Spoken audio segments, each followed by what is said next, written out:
चल रही इलेक्ट्रिसिटी के ऊपर, उसकी फोर्थ क्वेश्चन सीरीज है ये। तो कल मैंने आप लोगों को क्वेश्चन दिया था जो कि होमवर्क में करके लाने को मैंने आप लोगों को बोला था। प्रीवियस ईयर बोर्ड्स में आया हुआ क्वेश्चन है, 5 मार्क्स का क्वेश्चन था। तो आई होप आप लोग उसको अटेंड तो करके आएंगे एटलीस्ट। आप लोगों से सॉल्व हुआ नहीं हुआ वो इतना मैटर नहीं करता, मैटर बस ये करता है कि तुम लोगों ने कोशिश करी उसको सॉल्व करने की या नहीं करी। अगर हो गया तो बहुत अच्छी बात है, नहीं हुआ तो अभी मैं करवा दूंगा, कोई दिक्कत वाली बात नहीं है। तो क्लास को अपन शुरू करते हैं जल्दी से। उसके पहले एक अनाउंसमेंट देख लो कि क्लास 10 सीबीएसई बोर्ड 2021 के लिए एक वीआईपी कोर्स ऑलरेडी स्टार्ट हो चुका है। उसकी खासियत कुछ इस तरीके से है कि वहाँ पे आप लोगों को लाइव डाउट डिस्कशन देखने को मिलेगा, जैसा कि हमारी एक्सपीरियंस क्लासेस में होता है। इंटरैक्टिव क्लासेस वहाँ पे होंगी, जैसा कि आप जो भी कमेंट डालते हो उसको मैं हैंड टू हैंड उसको एंटरटेन करता हूँ। आपका जो भी डाउट होता है मैं हाथों हाथ सॉल्व कर देता हूँ एक्सपीरियंस क्लासेस में। तो सिमिलरली वहाँ पे आपको डेली बेसिस पे वो सब चीज़ें देखने को मिलेगी। स्ट्रक्चर्ड कोर्स होगा प्रॉपर कि किस टाइम पे क्या आपका चैप्टर चल रहा होगा और कब तक आपका कोर्स खत्म हो जाएगा, it will be decided already, ठीक है। और नोट्स आपको प्रिपेयर्ड मिलेंगे कंप्लीटली, जो भी टॉपिक हम पढ़ रहे हैं उसके आपको प्रॉपर नोट्स मिलेंगे ताकि आप अच्छे से रिवाइज कर सको। एनसीईआरटी और प्रीवियस ईयर क्वेश्चन का डिस्कशन भी होगा, आपके मंथली और वीकली टेस्ट सीरीज होंगी, डेली प्रैक्टिस प्रॉब्लम्स मिलेंगी, होमवर्क मिलेगा, आपके स्पेशल सेशंस होंगे कि रिवीजन किस तरीके से करना है, एग्जाम किस तरीके से आपको अटेंड करना है। तो ये सब चीज़ें आपको वहाँ पर सिखाई जाएंगी। तो एक बार मुझे जल्दी से बता दो, पोल करवा रहा हूँ मैं, कि क्या आप लोग वीआईपी कोर्स ज्वाइन करने में इंटरेस्टेड हो? हाँ या ना में जवाब दे देना, फिर अपन क्लास को स्टार्ट करते हैं।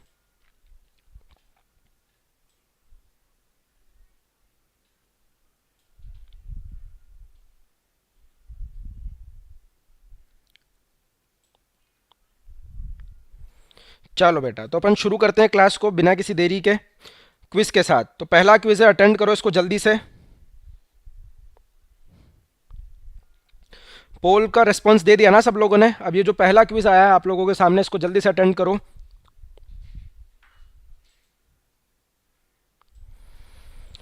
आसान सा सवाल है, ज़्यादा टाइम नहीं लगना चाहिए तुम लोगों को इसे सॉल्व करने में, बेसिक क्वेश्चन है।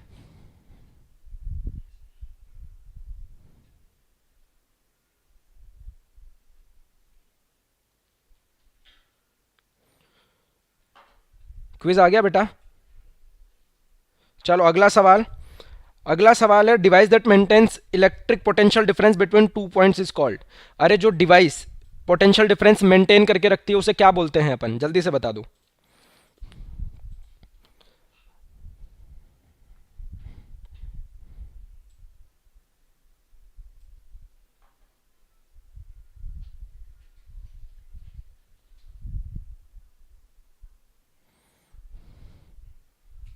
चलो डिस्कस करते हैं बेटा क्वेश्चंस। पहला क्वेश्चन बोल रहा है, चार्ज है 30 गुलाम, पास हो रहा है 3 सेकेंड्स में। तो करंट अपन जानते हैं, करंट क्या होता है यार? Charge phloem per unit time, कि पर यूनिट टाइम में कितना चार्ज फ्लो हुआ। अब क्वेश्चन ने मेरे को दे रखा है कि 3 सेकेंड में 30 कुलम का चार्ज पास हो गया, तो करंट की वैल्यू क्या आ जाएगी? चार्ज कितना पास हुआ? 30 कुलम, टाइम कितना लगा? 3 सेकेंड्स, ठीक है। तो यहाँ से आ गई मेरे पास 10 क्या? कुलम पर सेकेंड, और उसी को अपन क्या बोलते हैं? एम्पियर्स, ठीक है। तो ये 10 एम्पियर मेरे पास वैल्यू आ गई करंट की, जो कि ऑप्शन नंबर बी में दे रखा है। तो option number B will be the correct answer for this question. अगला सवाल क्या बोल रहा था अपना? अगला सवाल बोल रहा था वो डिवाइस जो इलेक्ट्रिक पोटेंशियल डिफरेंस मेंटेन करके रखती है। तो यार सपोज करो मेरे पास कुछ भी इलेक्ट्रिक सर्किट है, एक्स वाई जेड कुछ भी, जिसमें रजिस्टर, एमीटर, वोल्टमीटर, दुनिया भर की चीज़ें लगी हुई हैं। तो अगर मैं यहाँ पे बैटरी लगाऊँ एक, तो बैटरी का काम क्या होता है यार, कि वो इस पॉइंट और इस पॉइंट के बीच में कॉन्स्टेंट पोटेंशियल डिफरेंस मेंटेन करके रखती है। फॉर एग्जाम्पल अगर इसका पोटेंशियल डिफरेंस अगर वी है, तो ये वी वोल्ट का पोटेंशियल डिफरेंस यहाँ पे, ईएमएफ अगर इसका वी है तो वी वोल्ट का पोटेंशियल डिफरेंस है मेंटेन करके रखेगी हमेशा, ठीक है। तो उस डिवाइस को अपन क्या बोलते हैं? सेल। सेल या बैटरी एक ही बात है, ऑप्शन में अपने को सेल दे रखा है तो सेल टिक करेंगे अपन। अब जल्दी से आते हैं अपन उस क्वेश्चन के ऊपर जो मैंने आप लोगों को सॉल्व करने के लिए दिया था। देखो सवाल ये है, सवाल बोल रहा है, how should two resistors with resistances R1 ohm and R2 ohm be connected to a battery of EMF V volts so that the electrical power consumed is minimum। ये बोल रहा है कि मेरे पास दो रेजिस्टेंस है, एक R1 ओम का, एक R2 ओम का, उनको मैं किस तरीके से कनेक्ट करूं, किस तरीके से कनेक्ट करूं कि जो पावर कंज्यूम हो वो मिनिमम रहे। तो देखो पावर की अगर मैं बात करूं बेसिक टर्म्स में, तो पावर होती है अपनी P इक्वल टू वी आई, ठीक है। अब जो भी सर्किट रहा होगा मैंने उसको मैंने किसी बैटरी से कनेक्टेड, वो बैटरी से कनेक्टेड है और उसका ईएमएफ है वी।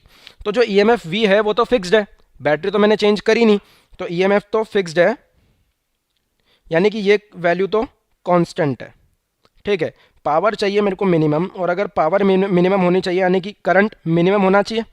भाई वी तो कांस्टेंट है, आई मिनिमम होगा तो मेरे को पावर भी मिनिमम मिल जाएगी। और करंट मिनिमम कब होगा?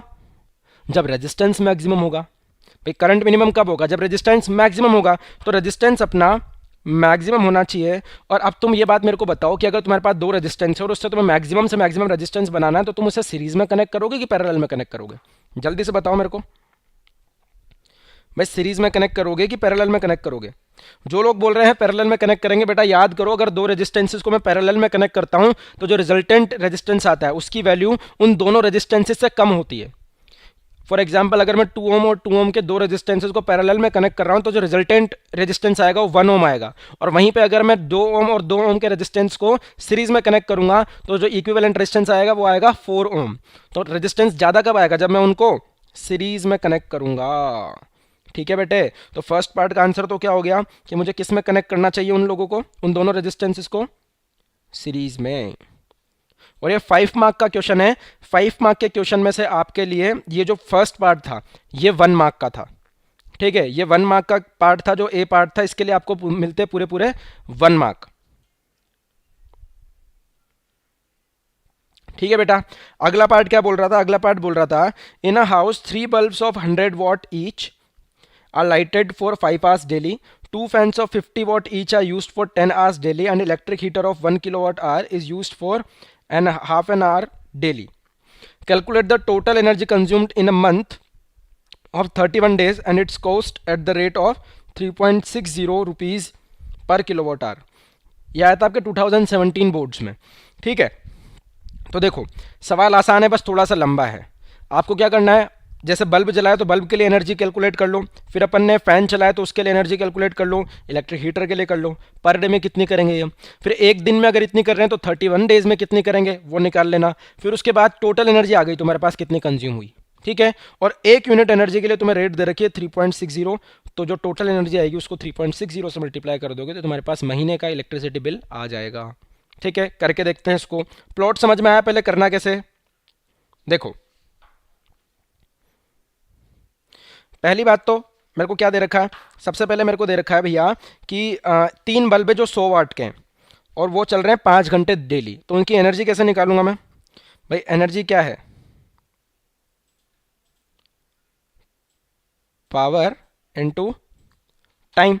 3 बल्ब है मेरे पास, ठीक है, 100 वाट का एक बल्ब है और वो चल रहा है कितने टाइम के लिए? 5 आवर्स के लिए। और एनर्जी चाहिए मुझे किलोवाट आवर्स में। ठीक है, एनर्जी मेरे को चाहिए किस में? किलोवाट आवर्स में। ये मेरे को दे रखा है 100 वाट, तो किलोवाट आवर में अगर मेरे को करना है तो देखो एक बल्ब के लिए अगर मैं बात करूं, एक बल्ब के लिए बात करूं तो कितना हो जाएगा? 5 इंटू 100, ये कितना आ गया मेरे पास? 500 वॉट आर। 500 वॉट आर आ गया मेरे पास। ठीक है, और सिमिलरली ऐसे 3 बल्ब से, तो 3 बल्ब के लिए कितना हो जाएगा भैया? 3 बल्ब के लिए हो जाएगा, इसको मल्टीप्लाई कर दूंगा 3 से। 3 बल्ब कितना कंज्यूम करेंगे यार? अगर एक बल्ब 500 कर रहा तो 3 कितने करेंगे? 3 इंटू 500, और ये कितना आ जाएगा? 1500 वॉट आर। 1500 what are. अब मेरे को चाहिए किसमें? किलोवाट आर में, क्योंकि जो मेरे को रेट दे रखी है बेटे वो दे रखी है पर किलोवाट आर की। भाई 1 किलोवाट आर के लिए 3.60 लगेगा। मुझे बताना है कि जितने भी टोटल निकलेंगे वो किलोवाट आर में निकलने चाहिए, तो ही मैं कैलकुलेट कर पाऊंगा। ठीक है, तो अब यहां से देखना 3 बल्ब कितना कंज्यूम कर रहे थे? 1500 वॉट आर। तो अगर किलोवाट आर में देखूं तो 3 बल्ब कितना कंज्यूम कर रहे हैं बेटे? ये देखो 1.5 किलोवाट आर 3 बल्ब के लिए मेरे पास आ गया। ठीक है, अब अपन सिंपली फैंस के लिए निकाल लेते हैं। सिमिलरली जैसे अपन ने इसके लिए निकाला, फैंस के लिए भी निकाल लेते हैं। ठीक है, कितने भैया? 2 पंखे हैं, 2 पंखे चल रहे हैं और 10 घंटे के लिए, और एक पंखा है 50 वॉट का। ठीक है, तो अगर मैं बात करूं 2 फैंस के लिए तो पंखे कितने भैया? 2। ठीक है, या फिर ऐसे देखो,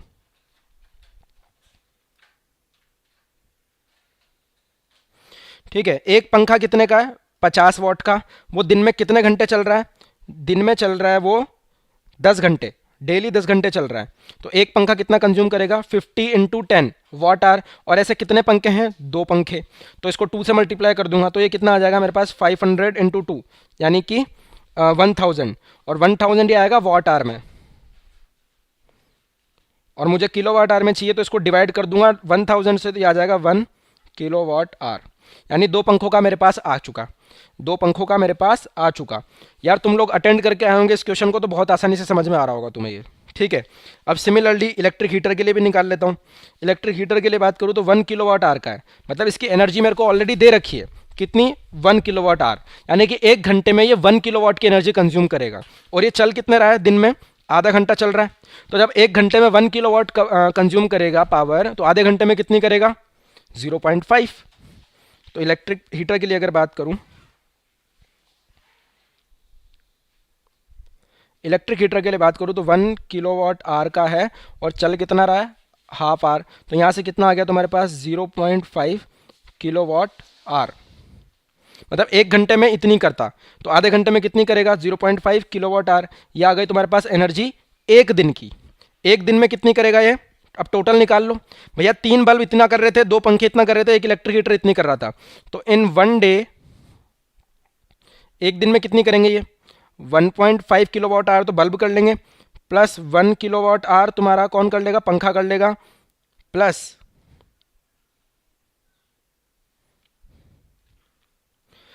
तुम्हारा जो इलेक्ट्रिक हीटर है वो कितनी कर लेगा 0.5। तो ये कितना आ गया 2 + 1 3 किलोवाट आवर की एनर्जी पर डे कंज्यूम होएगी। यानी 1 दिन में 3 किलोवाट आवर तुम्हारा कंज्यूम होएगा, तो 31 डेज में कितना होगा, तुमसे 31 डेज के लिए पूछा है।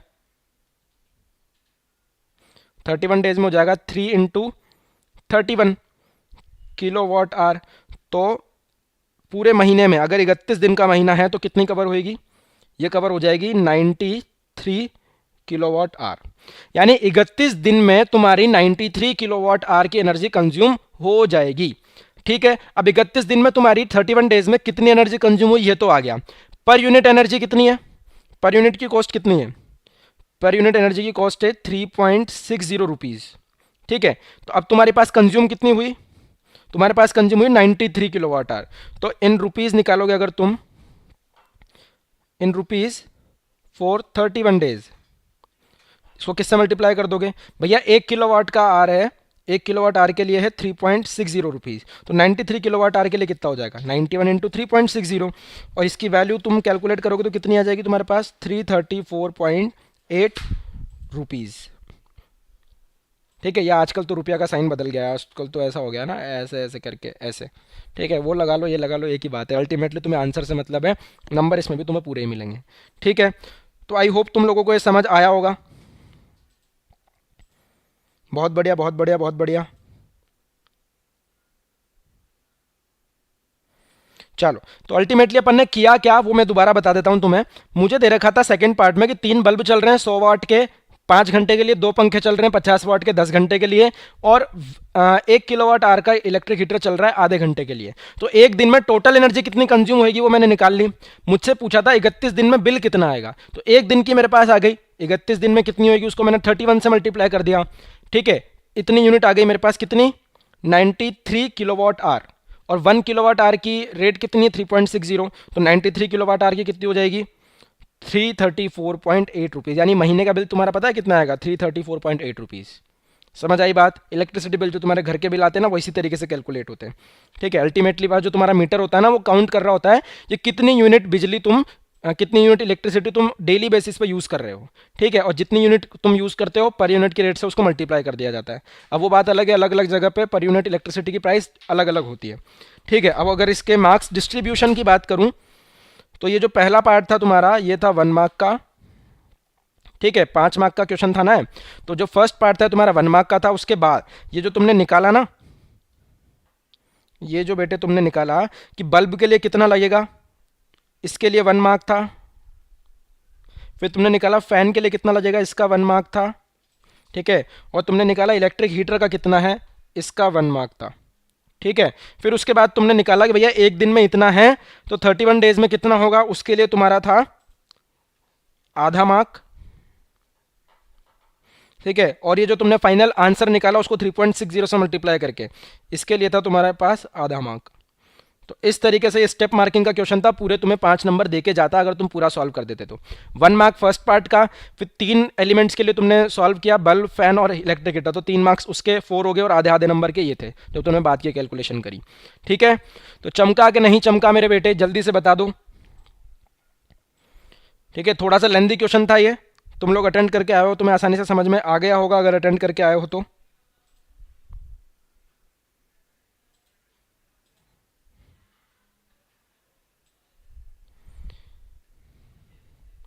ए वाला समझ में नहीं आया तो ए वाला इधर देखना।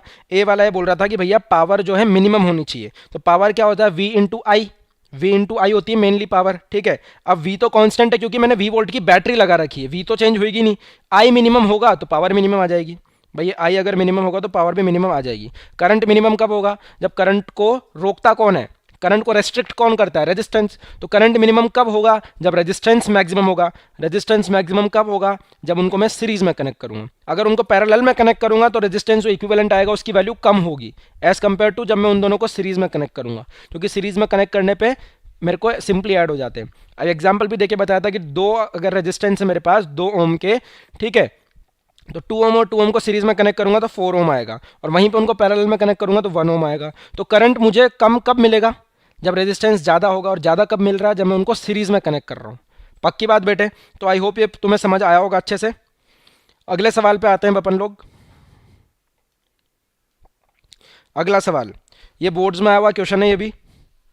Consider the following electric circuit, ऐसा इलेक्ट्रिक सर्किट दे रखा है, इसको कंसिडर कर लो भैया। ठीक है, इसको देख लो एक बार क्या दे रखा है, और तुमसे सवाल पूछे which two resistors are connected in series, कौन से पैरेलल में है। ये तो बहुत आसान सवाल है।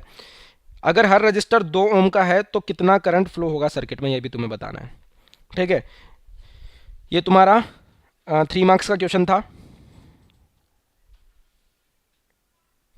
तो देखो, अगर इस सर्किट को अपन एनालाइज करें तो सर्किट में मेरे को दे रखा है भैया 5 वोल्ट की तो बैटरी लगी हुई है, एक R5 लगा हुआ है, एक R1 लगा हुआ है, R2 R3 और R4 लगे हुए हैं।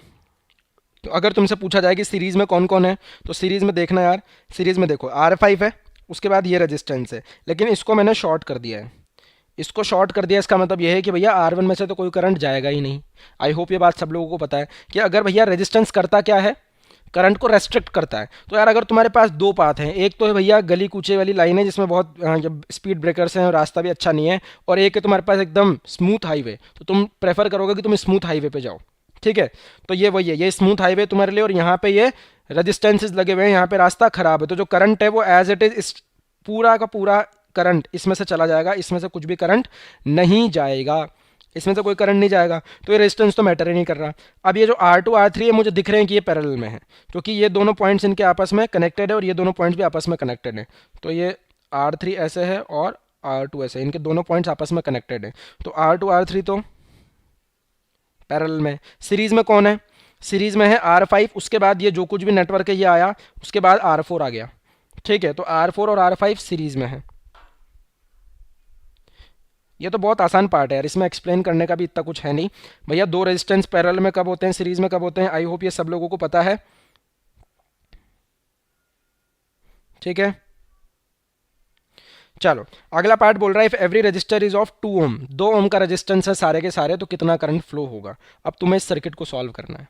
ठीक है, तो अब इधर देखना, इधर देखो, वैसे तो पेन यूज करने की भी जरूरत नहीं है इसमें, अगर तुम सही से सोचो इसको। तो देखो R5 है, ये 2 ओम का है, R3 R1 में से तो कुछ भी नहीं जाएगा, तो रेजिस्टेंस ही हटा दो, कुछ नहीं है। ये सर्किट कैसा है, बस कि यहाँ बैटरी कनेक्टेड है, ठीक है, यहाँ R5 लगा हुआ है, इसके सीरीज में R4 है, यहाँ प्लेन वायर है, प्लेन वायर के बाद R3 ऐसे कनेक्टेड है और R2 ऐसे कनेक्टेड है, और यहाँ से ये वापस इसमें यहाँ एमीटर लगा दिया अपन ने, यहाँ ये की लगा दी, बस ये सर्किट है अपना। ठीक है, अब यार ये R5 है, अब ये R4 है। सर तुम बोलोगे सर ये R4 तो नीचे था, आपने यहाँ कैसे लगा दिया। अरे बेटा करंट तो उनमें से होके जाएगा ना, जैसे R4 को मैं यहाँ बनाऊँ, चाहे यहाँ बनाऊँ, चाहे यहाँ बनाऊँ, चाहे यहाँ बनाऊँ, बात तो एक ही है। ठीक है, और ये R3 और R2 है। ठीक है, R1 गायब, क्योंकि R1 के आस पास में प्योर बिना रेजिस्टेंस का वायर लगा हुआ है, तो एज इट इज चला जाएगा। ठीक है, तो अब यहाँ से देखना टोटल रेजिस्टेंस तुम्हें निकालना है, तो ये है 2 ओम और ये 2 ओम है, तो 2 ओम और 2 ओम रेजिस्टेंस हैं सीरीज में लगे हुए हैं, तो क्या हो जाएगा 2 + 2 ये हो जाएगा 4 ओम का। ये 2 ओम और ये 2 ओम ये पैरेलल में लगे हुए हैं, तो इनका इक्विवेलेंट कितना हो जाएगा? याद करो, बताया था कि अगर दो इक्वल रेजिस्टेंसेस पैरेलल में लगे हुए हैं तो उनका इक्विवेलेंट जो होगा वो जो रेजिस्टेंस लगे हुए हैं उसका हाफ हो जाएगा। तो ये 2 ओम और 2 ओम है, ठीक है, ये पैरेलल में लगे हुए हैं तो रेजिस्टेंस इक्विवेलेंट कितना हो जाएगा? 2/2 यानी कि 1 ओम। या ऐसे देख लो यार, लो R2 R3 upon R2 plus R3, ऐसे लिख के आना पड़ेगा तुम्हें। ऐसे बोल मत देना कि भैया पैरेलल में लगे हुए हैं तो आधा हो जाएगा, नहीं, पूरा लिख के आना पड़ेगा तुम्हें पेपर में, ठीक है। R2 R3 upon R2 plus R3, तो R इक्विवेलेंट की वैल्यू कितनी आ रही है यहाँ से? 2 × 2 अपॉन 2 + 2। अब ये नीचे भी 4 ऊपर भी 4 तो 1 आ गया। तो यहाँ पे मेरे पास क्या हो गया? 2 + 2 4 + 1 5, यानी R इक्विवेलेंट कितना बेटे? 5 ओम। और तुम्हें बताना है करंट कितना फ्लो हो रहा होगा। तो ये सर्किट कैसा हो गया पता है? अब ये एमीटर, ये की, यहाँ रेजिस्टेंस लगा हुआ है, ठीक है, और यहाँ बैटरी लगा लो। चलो बात एक ही है वैसे, पर तुम लोग फिर वापस कहीं और दिमाग लगाओगे। इधर देख लो, यहाँ लगी हुई है बैटरी, यहाँ लगा हुआ है रेजिस्टेंस तुम्हारा, और ये रेजिस्टेंस क्या है? आर इक्विवेलेंट, जिसकी वैल्यू कितनी है? 5 ओम, और ये 5 वोल्ट की बैटरी है। एमीटर की इनका कोई रेजिस्टेंस नहीं है, आइडियल है ये। तो यहाँ से अब अगर मुझे करंट निकालना है तो करंट क्या हो जाएगा? V/R equivalent. नहीं दिख रहा इधर, देख लो, इसको हटा देते हैं, अपन इधर लिख लेते हैं।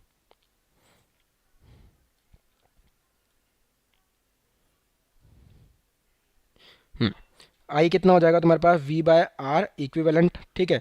V कितना है? 5। R इक्विवेलेंट कितना है? 5। तो यहाँ से वैल्यू क्या आ गई? 1 एम्पियर। 1 एम्पियर वैल्यू आ गई, यानी इस सर्किट में से करंट कितना जा रहा होगा बेटे? 1 एम्पियर। चमका कि नहीं चमका मेरे बेटे? जल्दी बता दो। आसान सवाल था, बस इसमें तुम्हें एक चीज़ का ध्यान रखना था। बस एक चीज़ का ध्यान तुम्हें बस ये रखना था कि ये जो शॉर्ट कर रखा है इस रेजिस्टेंस R1 को, इसको कैसे सॉल्व करना है, ठीक है। ये बोर्ड्स में आया हुआ क्वेश्चन है, 3 मार्क्स का है, तीनों के लिए तुम्हें 1 मार्क मिल जाएगा इसमें।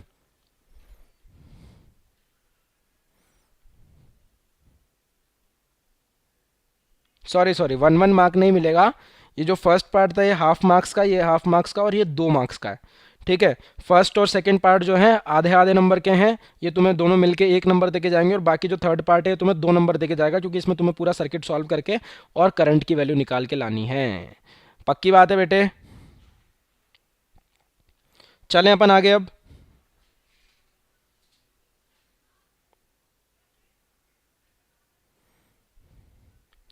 जिसको नहीं समझ में आया दोबारा समझ लो, दोबारा समझ लो, कोई दिक्कत वाली बात नहीं है। इधर देखो, फर्स्ट पार्ट आई होप सबको समझ आ गया होगा, सेकंड भी सबको समझ आ गया होगा, पक्की बात है। थर्ड पार्ट समझो सीधा, ठीक है। थर्ड पार्ट ये बोल रहा था, थर्ड पार्ट भैया ये बोल रहा था कि मेरे को करंट निकालना है इसमें। तो यार ये जो है R1, इसको तो मैं गायब कर दूंगा क्योंकि ये तो वायर शॉर्ट कर रखा है। तो ये शॉर्ट वायर जो है R1 को तो हटा देगा, सारा करंट यहाँ निकल के आ जाएगा, ठीक, सारा करंट यहाँ पे निकल के आ जाएगा, ठीक। अब इधर देखना, इधर देखो, ये एमीटर और की है, ये एमीटर की को भी अपन नेग्लेक्ट करते हैं, सर्किट बना के देखते हैं। 5 वोल्ट की बैटरी है, R5 है, इधर देखो, ये रही तुम्हारी 5 वोल्ट की बैटरी और फिर लगा हुआ है R5, ठीक। उसके बाद क्या है, तुम्हारे पास R1 आ रहा है जो कि अब कैंसिल हो चुका है क्योंकि यहाँ शॉर्टिंग वायर लगा हुआ है, तो यहाँ पे प्लेन वायर है। उसके बाद R2 R3 पैरेलल में है और R4 सीरीज में है। तो ये देखो, ये प्लेन वायर आ गया, ये दो resistance, this is R2, this is R3, this is R5, और इसके बाद एक रेजिस्टेंस लगा हुआ है तुम्हारा R4। यहाँ तुम्हारा एमीटर और की लगी हुई है, उसको अपन हटा रहे हैं अभी, ठीक है। ऐसा कुछ तरीके से मेरा सर्किट है, ठीक। तो वो रेजिस्टेंस तो हट गया। अब ये R5 है, ये R2 है, ये R3 है, अब ये दोनों पैरेलल में है। अब यार ये R4 जो है, इसको मैं चाहे यहाँ बनाऊँ, यहाँ बनाऊँ, चाहे यहाँ बनाऊँ, बात तो एक ही है ना। तो मुझे दिख सकता है ना यार, ये भी तो एक रेजिस्टेंस बन जाएगा अल्टीमेटली। भाई इनका इक्विवेलेंट जब आएगा तो ये अल्टीमेटली एक रेजिस्टेंस है मेरे पास इस तरीके से। तो ये R5 और R4 सीरीज में है, और R2 और R3 का जो इक्विवेलेंट रेजिस्टेंस होगा वो इनके सीरीज में होगा। तो R2 और R3 कितने कितने बेटा? 2 ओम। और यहाँ तो मैं निकाल के बताया था कि 2 × 2 अपॉन 2 + 2, इस तरीके से तुम्हारे पास R इक्विवेलेंट आ जाएगा, यानी 1 ओम। तो ये सर्किट अब कुछ इस तरीके से मेरे को दिखेगा, ये बैटरी, ये R5, एक और रेजिस्टेंस, एक और रेजिस्टेंस, और इस तरीके से ये R5 है, ये R इक्विवेलेंट है R2 R3 का, ये R2 R3 upon R2 + R3, ठीक है। ये 1 ओम हो जाएगा, ये 2 ओम हो जाएगा, और ये भी 2 ओम है। तो 2 + 2 4 + 1 5। तो R इक्विवेलेंट की वैल्यू तुम्हारे पास आई थी 5 ओम। आई होप अब समझ में आया होगा R इक्विवेलेंट 5 ओम कैसे आया। पक्की बात है, अभी समझ में आया सब लोगों को? चमक गया, चमक गया, चमक गया, चमक गया। What is ammeter? बेटा एमीटर तो वो है ना जो करंट को मेजर करता है तुम्हारे। ये एमीटर जो लगा रखा है यहाँ पे, ये एमीटर इस चीज़ को मेजर कर रहा है कि इसमें से करंट कितना निकल रहा है। ये जो तुमने निकाला ना कि 1 एम्पियर का करंट है, ये 1 एम्पियर का करंट तुम्हें कौन दिखाएगा? ये एमीटर तुम्हें बताएगा कि भैया यहाँ पे 1 एम्पियर का करंट फ्लो हो रहा है। ये एमीटर तुम्हें बताएगा कितना करंट यहाँ फ्लो हो रहा है। ठीक है, ये एमीटर तुम्हें रीडिंग दे देगा 1 एम्पियर की। पक्की बात? अब चमक गया सब लोगों को, बढ़े अपन आगे। चलो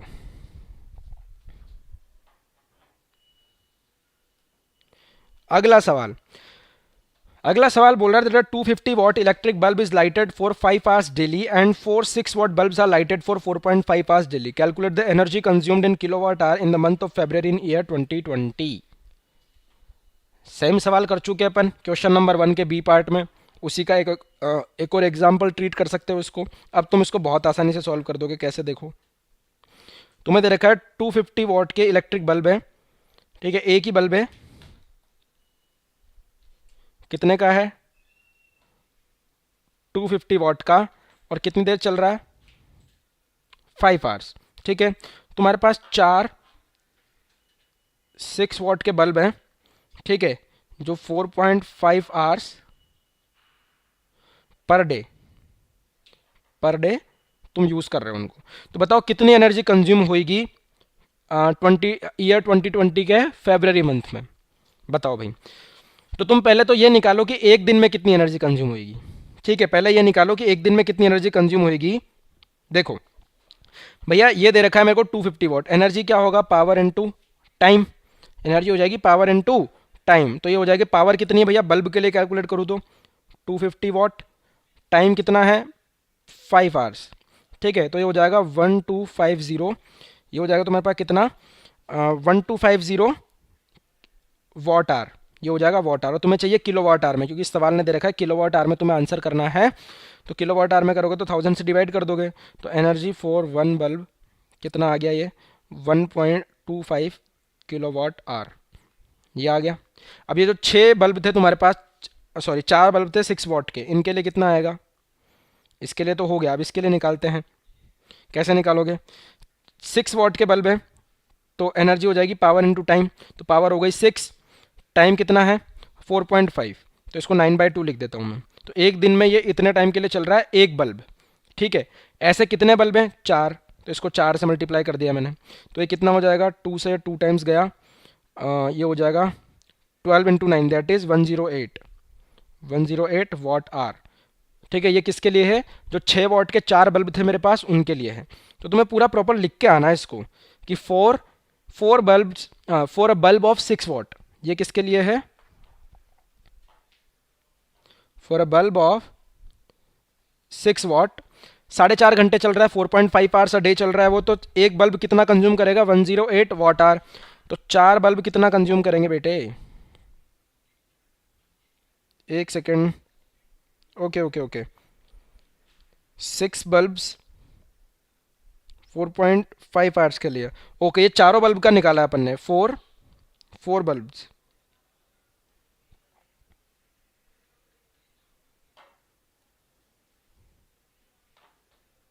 ये जो भाई एक बल्ब के लिए कितना है? 6 वॉट है और चल कितना देर रहा है? 4.5। और ऐसे सिमिलरली अगर 4 बल्ब होंगे तो मैंने उसको 4 से मल्टीप्लाई इसीलिए किया ताकि 4 बल्ब के लिए आ जाए। तो 108 वॉट आर। अगर किलो वॉट आर में करोगे तो energy four bulbs of 6 what कितना हो जाएगा? 0.108 किलो वॉट आर। पक्की बात है? अब तुम निकाल दो भैया कि एक दिन में टोटल कितना होगा। टोटल एनर्जी कंज्यूम्ड इन 1 डे। एक दिन में टोटल एनर्जी कितनी कंज्यूम होगी भैया? 1.250 प्लस 0.108। ठीक है, ये हो जाएगी किलो वॉट आवर में। तो ये कितना आ जाएगा तुम्हारे पास? ये हो जाएगा 1.358 आ जाएगा किलो वॉट आवर। ये है पर डे का। ये है पर डे का। तुमसे पूछा क्या है? पूरे महीने का। कौन सा महीना, कौन सा मंथ? February of 2020। अब 2020 भैया लीप ईयर है तो इसमें फरवरी में 29 डेज रहे होंगे। फरवरी में 29 डेज रहे होंगे। तो यहाँ पे तुम देख लो फॉर 29 डेज। 29 डेज के लिए कितना हो जाएगा, तो एक दिन में कितना हो रहा था बेटे 1.35, तो 29 डेज में कितना हो जाएगा, इसको 29 से मल्टीप्लाई कर दो, तो ये कितना आ जाएगा तुम्हारे पास, ये आ जाएगा 39.15 किलोवाट आवर। भाई तुमने पर डे का निकाल लिया, 29 डेज का निकाल लिया, तो 29 डेज का ये आ गया तुम्हारे पास, इतनी एनर्जी कंज्यूम हो जाएगी 39.15। चमका कि नहीं चमका मेरे बेटे? आसान सवाल था अगर तुमने फर्स्ट का बी पार्ट अटेंड किया था तो। बहुत बढ़िया बहुत बढ़िया, काफ़ी लोगों के आंसर भी आ चुके हैं। और इसी क्वेश्चन में ये भी ऐड कर सकता था कि सपोज करो कि इलेक्ट्रिसिटी की रेट दे देता तुम्हें पर यूनिट की, सपोज करो 5 रुपीज़ है पर यूनिट, तो इतने किलोवाट आ रहे हैं, ठीक है। अब 1 यूनिट की प्राइस होती है 5 रुपीज़, तो इसको 5 से मल्टीप्लाई कर दोगे तो पूरे फरवरी मंथ का बिल आ जाएगा तुम्हारा। एक बार दोबारा रिकॉल करवा रहा हूँ, जल्दी देख लो, पूरा रिकॉल करवा रहा हूँ कि किस तरीके से अपन ने क्वेश्चन सॉल्व किया। मेरे को दे रखा था कि भैया 250 वॉट के इलेक्ट्रिक बल्ब है, उसको मैंने दिन के 5 घंटे चलाया, तो दिन के 5 घंटे चलाया मैंने, एक बल्ब को 5 घंटे पर डे पे चलाया, उसकी पावर कितनी थी 250 वॉट। फिर 4 बल्ब थे मेरे पास 6 वॉट के, 4.5 आवर्स अ डे चलाया, तो एनर्जी क्या होगी, पावर इनटू टाइम। तो एक बल्ब की निकालू जो 250 वॉट का था, तो पावर इनटू टाइम, तो 1250 वॉट आवर पर डे। मुझे चाहिए था किलोवाट आवर में, क्योंकि सवाल ने पूछा है किलोवाट आवर में निकालो, तो मैंने 1000 से डिवाइड कर दिया, तो ये 1.250 किलोवाट आवर आ गया। फिर सिमिलरली 4 बल्ब थे 6 वॉट बल्ब्स, ठीक है, 4 बल्ब थे, तो एक बल्ब के लिए कितना हो जाएगा, पावर कितनी 6, ठीक है, टाइम कितना लगा 4.5 आवर्स, यानी कि 9/2, ये एक बल्ब के लिए हो गया। 4 बल्ब के लिए निकालना है तो मैं इसको मल्टीप्लाई कर दूंगा 4 से, तो ये आ गया मेरे पास 108 वॉट आवर। एक दिन में 4 बल्ब कितना कंज्यूम करेंगे, ठीक है। और किलोवाट आवर में निकालना तो 1000 से डिवाइड कर दिया, तो ये आ गया 0.108 किलोवाट आवर।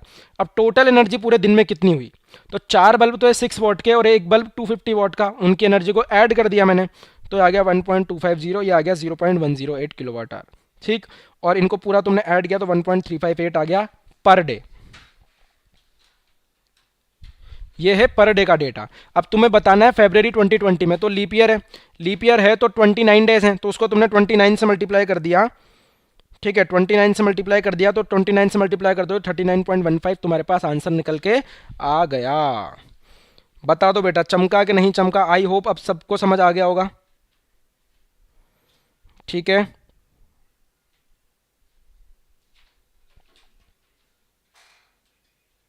सर हम 4 बल्ब के लिए क्यों आंसर ला रहे हैं? 4 बल्ब के लिए इसलिए ला रहे हैं बेटा क्योंकि 4 बल्ब चल रहे हैं। यहां दे रखा है ना क्वेश्चन में कि 4 बल्ब हैं 6 वॉट के, 6 वॉट के 4 बल्ब हैं, इसलिए अपन 4 बल्ब के लिए सॉल्व कर रहे हैं। समझ आया? जितने बल्ब देंगे उतने के लिए सॉल्व करोगे। भाई अगर तुम्हारे घर में 4 बल्ब लगे हैं तो तुम्हें चारों बल्ब के लिए बिल पे करना पड़ेगा ना। ऐसा थोड़ी है कि गवर्नमेंट तुम्हें बिल सिर्फ एक बल्ब के लिए पे करना पड़ेगा। भाई तुम्हारे घर में जितने भी अप्लायंसेस लगे हुए हैं, AC, fridge, TV, bulb, tubelight, heater, सबके लिए तुम्हें इलेक्ट्रिसिटी बिल देना पड़ता है ना। तो यहाँ पे 4 बल्ब तो 6 वॉट के थे, एक बल्ब 250 वॉट का था, तो उन सब ने टोटल एनर्जी कितनी कंज्यूम करी, उन सबको तुम ऐड करोगे तो तुम्हारे पर डे का डेटा आ जाएगा। पर डे का डेटा आ गया तो फिर उसके बाद तुम 29 डेज का निकाल लोगे। ठीक है बेटा, तो आई होप सबको समझ आ गया होगा अब।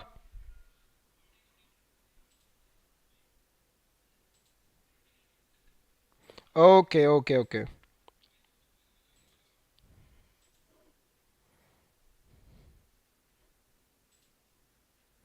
चलें अपन अब आगे, अगला सवाल देख लो। अपन ऐसा करते हैं क्विज खेल लेते हैं अब, ठीक है। और एक क्वेश्चन है जो तुम्हें होमवर्क में दे रहा हूं, उसको करके लेके आना। क्वेश्चन का स्क्रीनशॉट ले लो, पहले देख लो। Power of a heater is 4 kilowatt. इसका मैं हिंट भी देके जाऊंगा तुम्हें, सॉल्व तुम्हें करना है पूरा। 220 वोल्ट से कनेक्ट कर दिया, तुम्हें निकालना है magnitude of current, resistance of heater, energy spent in 2 hours, और कॉस्ट निकालनी है। अगर कॉस्ट जो तुम्हारी पर यूनिट की है वो 50 पैसे है तो, ठीक है। तो इसको कैसे सॉल्व करना है मैं तुम्हें पूरा बता के जा रहा हूँ। सॉल्व करना तुम्हारी मर्जी है, मर्जी नहीं है, कंपलसरी है, सॉल्व करना है तुम्हें, मतलब सॉल्व करना तुम्हारी जिम्मेदारी है। देखो कैसे सॉल्व करोगे। इसने बोल रखा पावर दे रखी है 4 किलोवाट, वोल्टेज दे रखा है 220 वोल्ट, तुम्हें निकालना है मैग्नीट्यूड ऑफ करंट। तो तुम्हें पता है भैया फर्स्ट पार्ट के लिए मैं बोल सकता हूँ P इक्वल टू VI, ठीक है। अब तुम्हें यहाँ पे तुम्हें पावर दे रखी है, वोल्टेज भी दे रखा है, तो करंट की वैल्यू आ जाएगी यहाँ पे। चलो फर्स्ट पार्ट इस तरीके से सॉल्व कर लोगे। सेकंड पार्ट क्या है, रेजिस्टेंस ऑफ हीटर। तुम जानते हो Ohm's law, V equal to IR, ठीक है। तो तुम्हें यहाँ से I की वैल्यू जो निकालोगे उसको यहाँ रखना है। V की वैल्यू तुम्हें क्वेश्चन में दे रखी है 220 वोल्ट, तो यहाँ से R की वैल्यू भी आ जाएगी। सेकंड पार्ट खत्म, ठीक है। Third part, energy spent in 2 hours, 2 घंटे में कितनी एनर्जी कंज्यूम होगी। ठीक है, तो पावर तो तुम्हें पता है 4 किलो वाट आवर, तो एनर्जी क्या हो जाएगा, पावर इंटू टाइम। तो ये 4 किलो वाट है, तो 4000 वाट इंटू टाइम कितना है, 2 घंटे, तो ये आ जाएगा तुम्हारे पास 8 किलो वाट आवर। 2 घंटे टाइम है, या 8000 वाट आवर हो जाएगा, या 8 किलो वाट आवर आ जाएगा। ठीक है, थर्ड पार्ट भी खत्म। फोर्थ पार्ट क्या बोल रहा है, it's cost if 1 unit, 1 unit की कॉस्ट है 50 पैसे, तो 8 किलो वाट आवर की तुम एनर्जी यूज कर रहे हो, तो 1 किलो वाट आवर के लिए तुम्हें देने पड़ रहे हैं 50 पैसे, तो 8 किलो वाट आवर के लिए कितने देने पड़ेंगे, 8 इंटू 50 पैसे, यानी कि 400 पैसे। होमवर्क में क्या करोगे, इतना आसान सवाल है तो यही सॉल्व हो गया, बताओ। हिंट देते देते पूरा क्वेश्चन सॉल्व हो गया है तो। ठीक है,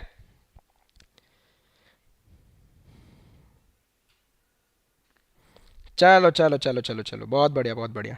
ठीक है, इनके भी आंसर निकाल लो, फिर सॉल्व तो हो गया। P इक्वल टू वी आई है, तो आई कैसे निकालोगे, P यानी कि 4000 डिवाइडेड बाय 220, तो ये कितना आ गया, 0 से 0 चला गया, और इसको 2 से कैंसिल कर दोगे तो ये 11 टाइम्स, और ये 200, तो ये आ गया 200 बाय 11 एम्पियर्स। और सिमिलरली रेजिस्टेंस निकालना है, तो रेजिस्टेंस हो जाएगा V यानी कि 220 डिवाइडेड बाय आई कितना है 200 बाय 11, तो ये 0 से 1 0 चला गया। ठीक है, और 2 से ये 10 टाइम्स, और 2 से ये 11 टाइम्स, तो 11 इंटू 11 कितना आ गया 121 डिवाइडेड बाय 10, यानी कि 1.21 ओम, सॉरी 12.1।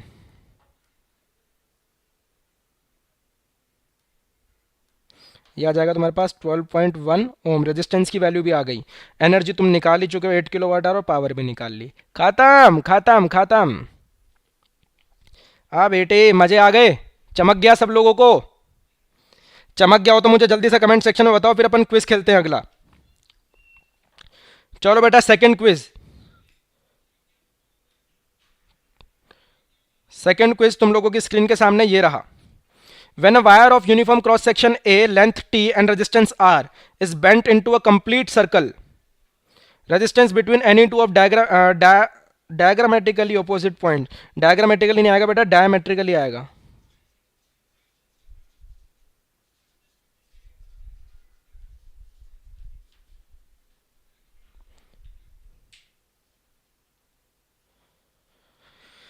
मे भी शायद क्विज तुम्हारी स्क्रीन पर अपियर नहीं हो रहा हो, यहीं पे कर लो इसको। ठीक है, डायमेट्रिकली ऑपोजिट पॉइंट पे कितना होगा, तो इसको भी अपन एज अ क्वेश्चन ही सॉल्व कर लेते हैं। ऐसा करते हैं, आज थोड़ा टेक्निकली ग्लिच आ रहा है तो उसकी वजह से तुम्हारी स्क्रीन पे क्वेश्चन नहीं आ पा रहा है। इधर देख लो, एक वायर था जिसका रेजिस्टेंस था आर। ठीक है, एक वायर है इसका रेजिस्टेंस रहा होगा आर। अब इसको घुमा के तुमने भैया सर्कल में बना दिया, तो इसको सर्कल बना दिया, तो यार इस सर्कल का भी रेजिस्टेंस तो आर ही रहेगा, क्योंकि अल्टीमेटली वायर तो ये वही है। अब इसका डायमेट्रिकली ऑपोजिट पॉइंट्स की तुम्हें बात करनी है। डायमेट्रिकली ऑपोजिट पॉइंट मतलब एक पॉइंट ये रहा और एक पॉइंट ये रहा, इस पॉइंट और इस पॉइंट के बीच में तुम्हें रेजिस्टेंस बताना है। ठीक है, तो अब यहां से जब करंट आएगा तो उसके पास दो रेजिस्टेंस, दो रास्ते दिखेंगे उसको, यानी कि अब ये पार्ट और ये पार्ट पैरेलल में आ गए, ऐसा बोल सकता हूं मैं। ठीक है, अब ये पूरे का रेजिस्टेंस आर था, तो आधे का कितना होगा बेटे, R/2, तो ये इस पार्ट का हो जाएगा R/2 और इस पार्ट का हो जाएगा R/2। अब R/2 और R/2 पैरेलल में कनेक्टेड है, तो इनका इक्विवेलेंट रेजिस्टेंस कितना हो जाएगा, R/4। अभी बताया था कि बराबर बराबर रेजिस्टेंस पैरेलल में कनेक्टेड है तो इक्विवेलेंट हो जाएगा हाफ। यहाँ पे R/2 पैरेलल में कनेक्टेड है, तो इक्विवेलेंट कितना हो जाएगा, R/2 का हाफ, यानी कि R/4। यानी कि option number A will be the correct answer for this question. ठीक है, चलो अगला सवाल क्या था बेटे, किसी को कोई डाउट तो नहीं आया ना यार इस वाले क्विज में? अपन ने काफी स्पीड में सॉल्व कर लिया है, क्योंकि इस तरीके के क्वेश्चन अपन बहुत बार कर चुके हैं। ठीक है, पैरेलल कनेक्शन में टोटल रेजिस्टेंस, पैरेलल कनेक्शन में टोटल रेजिस्टेंस डिक्रीज होता है। ठीक है, पैरेलल कनेक्शन की खासियत क्या होती है कि भैया जो अगर मैंने दो चार रेजिस्टेंस पैरेलल में कनेक्ट कर रखे हैं, तो जो उनका इक्विवेलेंट रेजिस्टेंस आएगा ना, वो जितने भी रेजिस्टेंसेस थे उन सबसे कम वैल्यू होगी उसकी। ठीक है, और सीरीज में कनेक्ट करोगे तो जो इक्विवेलेंट आएगा उसकी वैल्यू जितने भी रेजिस्टेंस सीरीज में कनेक्टेड थे उन सब रेजिस्टेंस से ज़्यादा ही निकल के आएगी। ये खासियत होती है, बहुत बार बताया मैंने तुम लोगों को क्लास में। ठीक है, तो टोटल रेजिस्टेंस क्या हो जाएगा, डिक्रीज हो जाएगा। Option number B will be the correct answer for this question. ठीक है बेटा, चलो तो एक बार मुझे जल्दी से बता दो, पोल करवा दो, पोल करवा रहा हूं एक बार मैं। ठीक है, तो पोल में मेरे को बता दो, और आज की क्लास को फिर अपन यहीं पे समाप्त करते हैं। ये सारे क्वेश्चन आज जो अपन ने किए सारे बोर्ड्स के क्वेश्चन थे, तो आई होप आप लोगों को अच्छे से समझ में आया होगा।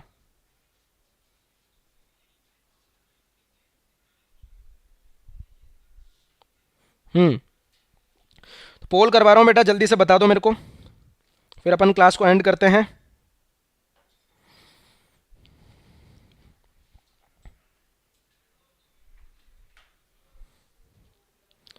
और अगली क्लास में अपन जो है, जैसा कि तुम लोग बोल रहे हो कि लाइट चैप्टर के क्वेश्चन करने हैं, तो मोस्ट प्रोबेबली मैं लाइट चैप्टर के ही क्वेश्चन लेके आने वाला हूँ।